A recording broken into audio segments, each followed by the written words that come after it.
Hi everyone, how's it going? It is I, the real Randy Chavez, coming at you today with a VeVe OMI update video. daCat as well. Guys, if you're new, welcome. For not, welcome back. I love you all. Everyone say hello to Dashi. Hello, Dashi. Commenting, liking, subscribing is a free way to help support the channel. Non-free ways are Patreon and smashing that super thanks button down below. I had to Google a word today, 2 words, because I forgot what it meant. It's called collective effervescence.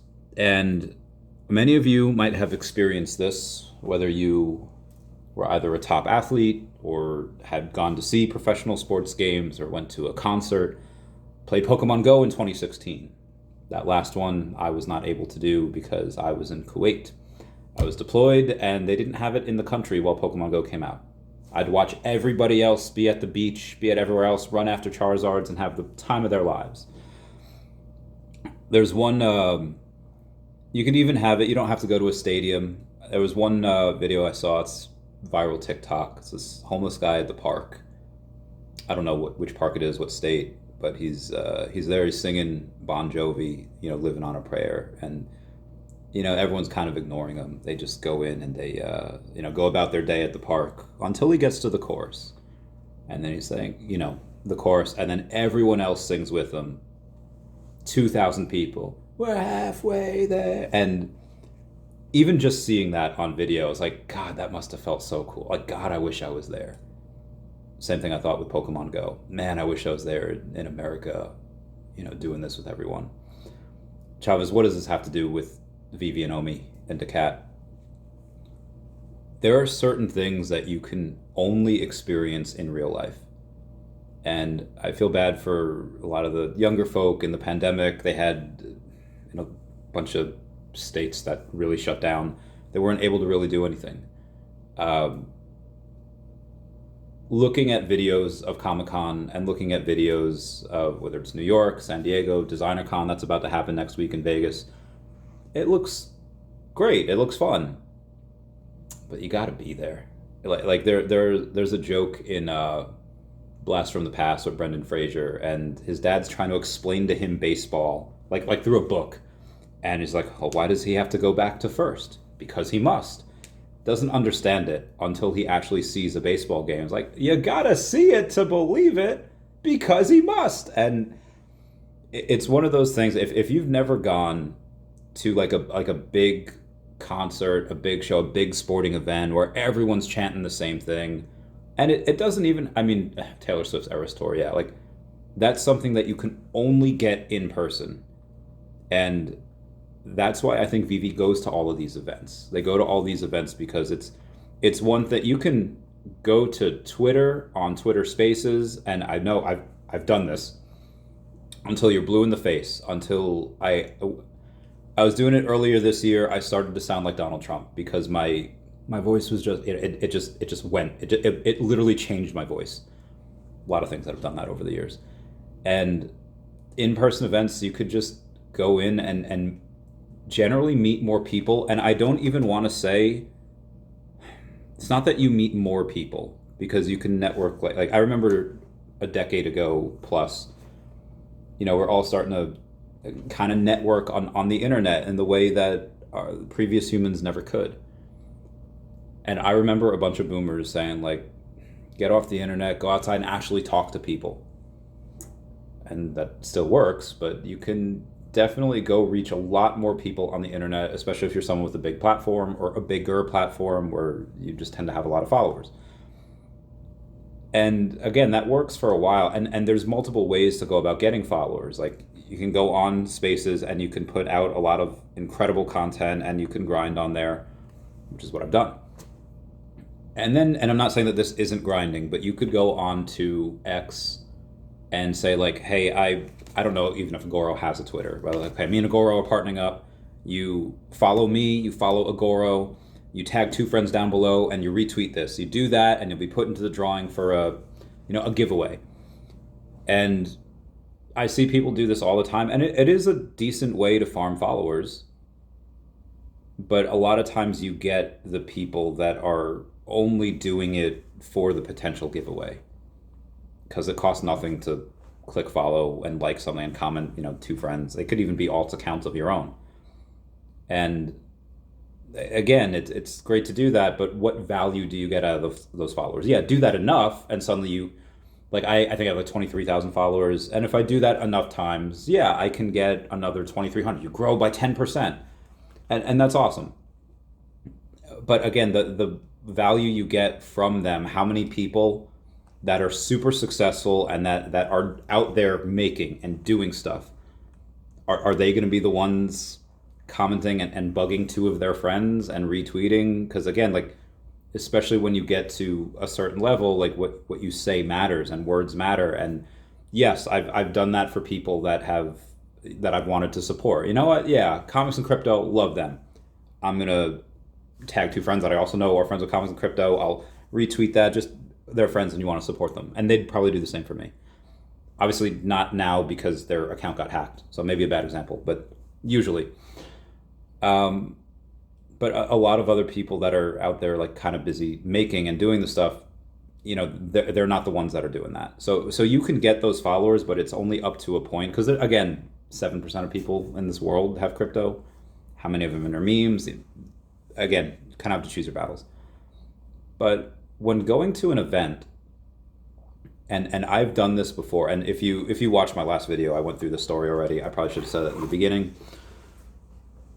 There was a time in the military where this one guy, remember his name, Sergeant Strawhecker, came in. If you're watching this, Strawhecker, how's it going? He came in to the shop and was, I think he PCS'd from I forget where, and he was. It was kind of hard on Sabine. He was like no nonsense business guy. Is like, all right, we're doing this, and you don't mess around him. You don't. I'm not saying you can't crack a joke, but he didn't like lollygagging. He wanted things done a certain way, and he wanted it done very efficiently. And granted, a lot of that's how the military should be run, but no nonsense guy. And I feel like he probably at the time treated everyone like, hey, what are you doing? If you're not doing something to make this section shine better than the other ones, you're wrong. And same thing, he treated everyone the same way up until I saw him at a volunteering event. I assume he was volunteering of his own free will. I was voluntold. I was told, like, all right, Airman Chavez, you're doing this. Damn it. Okay. And I saw him there. I was like, Airman Chavez? Like, hey, how's it going, sir? And since then, when I saw him at an out-of-work event, and this is very similar if Twitter is work and outside of Twitter is an in-real-life event like Comic-Con, D-Con, whatever, immediately he started treating me different in a good way, because he thought that I was at least making an effort to do something that I would receive really no benefit from. And I think that's what VeVe does in real life events, and that's what SHIRO just did recently at ETH Miami, and I wish I would have gone there with daCat. I'll probably go there probably to ETH November in December, depending on how, or ETH Denver in February, when they are doing, I forget what week it is. I want to try to get a booth. I do want daCat to share a booth with VeVe, but the reason why people go to these in-person events is because you immediately, like, again, on Twitter, anyone can go and like and comment and follow and tag friends. Again, you don't know what you're getting out of it. At least with these in-person events, a lot of times you're weeding out the people that can't go to these events. Like, why do people pay more for stuff at Target that they could find cheaper at Walmart? Because they don't have to deal with the people of Walmart. And that's like that with a lot of things. Like, again, a lot of times you get what you pay for. I go to Lifetime Fitness and they are charging like $150 a month.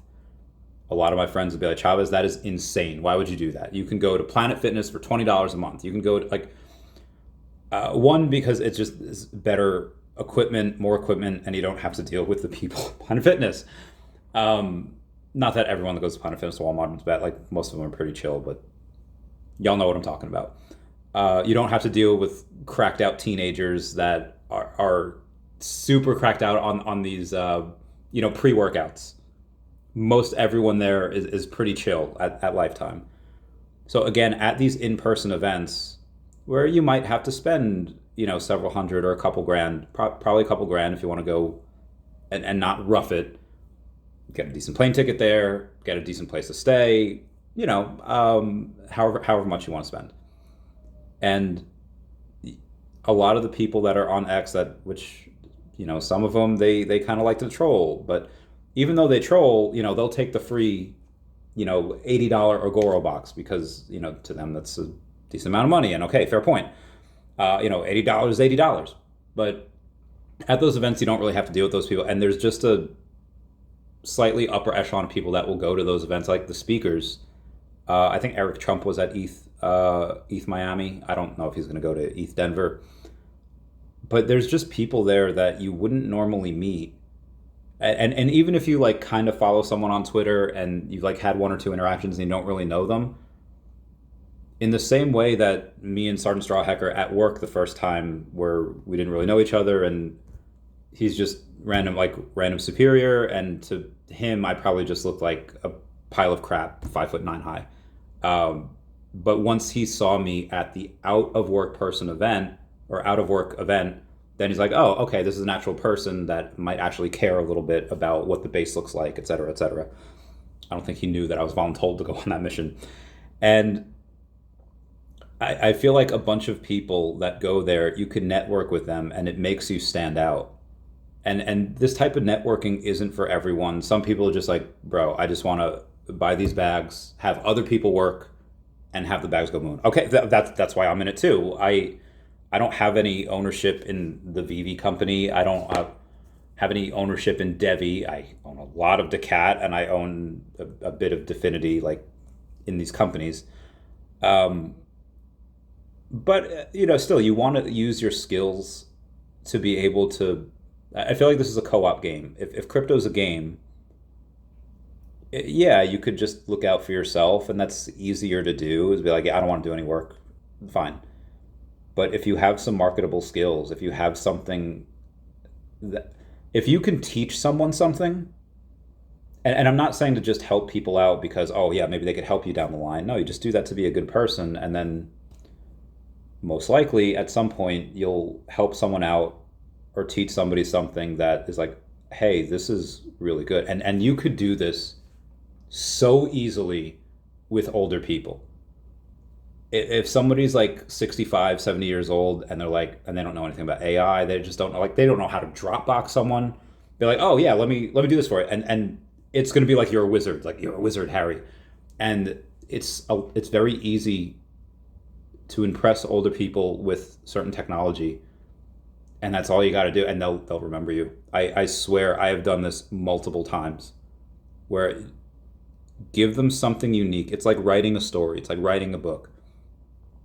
There are some books that just very hard to write. Not a lot of people read them. And there are some that just, as soon as you sit down, it just flows. It's like that old song.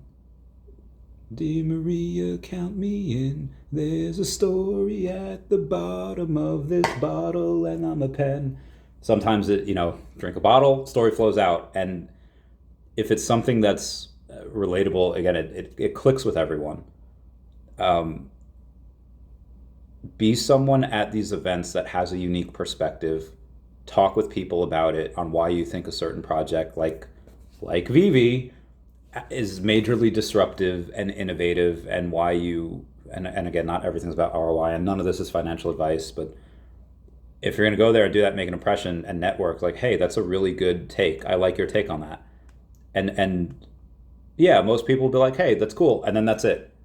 But every now and then there'll be some people who be like, that's really insightful. Let's talk.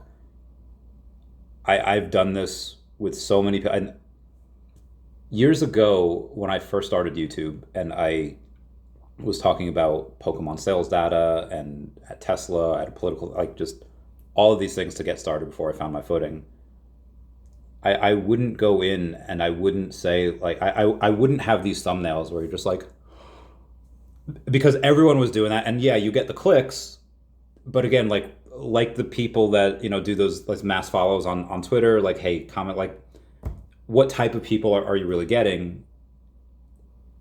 the reason I built this network of whales is because I didn't do that type of stuff. I made things very insightful. I made things like, okay, here's what normal people do. Here's how I'm interpreting this data.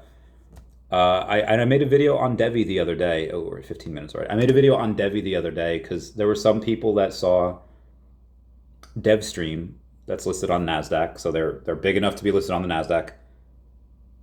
They committed to buying $1 million worth of DEVVE this year and $2.5 million of DEVVE between 2026 and 2027. And you had a bunch of people that were just like, yeah, well, they're not buying it from the market, so it's not going to pump my bags. And it's like, okay, true. It's not. They're not buying it from the open market. So the $1 million from this year that they're doing an OTC deal with, it's not going to pump your bags, 50%, go from 40 cents to 60 cents. Okay. If they were to do that, what you wanted, what would the company get out of that? It's like nothing. But by doing an OTC deal from the company is going to get $1 million. What could they do with that? That opens you up to a crazy amount of possibilities, getting more devs and more engineers, getting more people to move the company forward. And again, like, it's just, we're all looking at the same data. How do you interpret it? And part of the reason why VeVe did so well at, I forget what Portugal was, and it was really OMI that was there. It was saying like, hey, just sign up and we'll give you 100,000 OMI. And at that time it was $20. So it was like, I just sign up, I get $20 worth of this crypto, and I could buy stuff. Like, I could buy the first appearance of like Spider-Man on here, although I don't think you could do it with that, because Spider-Man AF-15 is like, I think even the uncommon's like $80. But Fantastic Four #1 is literally like $4 on the app right now. So you can get a couple of copies of Fantastic Four #1 over on the app for that. So yeah, it gives people something tangible. It's like, yeah, it's not like you're on this app. We give you $5 of in-store credit, and you can only use it to buy one of these things that is worth nothing and has no IP. No, if you wanted to take that OMI, you could take that OMI and cash out, and it's a free $20. But yeah, and maybe some people did that. But that went over really, really well in Portugal. And I think the in-person events are very important because people will remember, oh yeah, VeVe's here all the time, or Comey's here all the time, or hopefully when we get daCat out there all the time. Another brilliant reason why DEVVE did this is because companies raise money all the time. And going in and selling part of your company in order to raise money is what normal people do on Wall Street. But if you have the option of either selling part of your company or some tokens, you're going to sell some tokens. So again, DEVVE, I think, did this beautifully, where they went over and sold some of their tokens. They raised $1 million. They didn't have to give up any more equity in the company. It's a really, really good deal for them. Anyway, this is why I think in-person events are super important. And again, the feelings that you get at DCon, but I'm just going to use DCon because it's next week. And granted, I'm a little bit of an ambivert. I like being alone sometimes. I like being alone while I work on my daCat comic, while I have a little snack and watch my show. But I also love being around people, and especially loved ones and friends. And just when you go out to these events and and it doesn't have to be about VeVe or DCon. Like, it could be about NFT conference in New York City, it could be ETH, whatever. It could be even before I got into the crypto, just going to New York Comic Con, going on like a cruise. They used to have a cosplay cruise every year, and everyone's just vibing and they're dancing and they're drinking. And it's just, for an introvert, might not be your thing. Cool. But for extroverts that get to go in and you're all vibing to the same song, all drinking, it's just and again, there's a lot of love there. Nobody talks about the price of ETH, even when the price is good. It's just like, you're just there for the love and the vibes. Like, I just get refreshed so much. And if you have, like, if you're feeling like, oh man, this has been a rough bear market, alt season seems like it's never going to come. Okay, fair point. With good reason. It's been horrible for alts this past few years. But Yeah, going there is just for me, it's like recharging batteries. Now, granted, I get a lot of love just from VeVe in general, and the fam there, but even if you have a clique of just like, 2 or 3 people, just go in and just have a great time with friends and then network with other people. And again, you don't have to network, but being there with a bunch of people that love you and just you all genuinely want the best for each other is really freaking cool. And that's why I think it's a good idea that VeVe keep doing these events because the feeling that you get by going to them is not like anywhere else. And that's why I want daCat to do that as well. Anyway, guys, it's been a 20-minute video. Sorry, this is getting a little long. Please comment, like, and subscribe. Comments are good for the YouTube algorithm. And everyone say bye-bye to Dashi. Bye-bye, Dashi. I love you guys. Meow, meow, meow. Meow, meow.